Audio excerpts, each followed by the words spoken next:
नमस्कार भावांनो.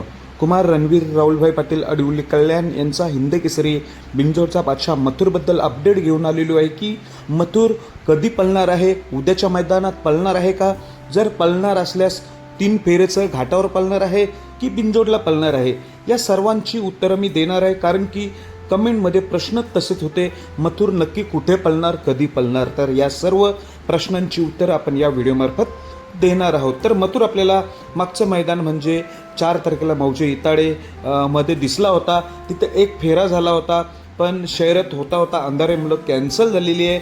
आता मथुर पुढे कधी पळेल याची चर्चा आता जोरात रंगू लागली आहे. बरेच म्हणायला लागलेत की घाट माथ्यावर 3 फेऱ्याला पळणार आहे, असे बरेच जणांच्या कमेंट आहेत. तर खरं आहे का?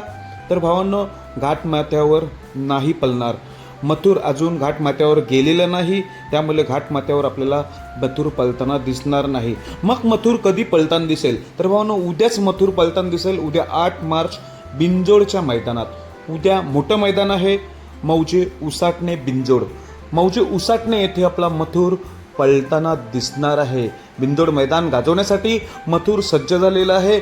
उद्याच्या मैदानामध्ये बरीच चर्चा रंगली होती की घाट माथ्यावर असणार आहे, उद्याच्या 2 लाखाच्या मैदानात मथुर पळणार आहे, टॉप पैरा आहे. पण भावांनो, या चर्चांना पुनर्विराम देतो. उद्या आपला मथुर मौजे उसाटणीमध्येच पळणार आहे, बिंजोडमध्ये. धन्यवाद भावांनो. याच्यानंतरची व्हिडिओ आहे खेळ पैऱ्यांचा. बरेच पैरे समजलेले आहेत मला. उद्याच्या 2 लाखाच्या मैदानातील ते पैरे मी याच्यानंतरच्या व्हिडिओत मी सांगणार आहे. तोपर्यंत चॅनलला सबस्क्राईब करून घ्या. धन्यवाद भावांनो.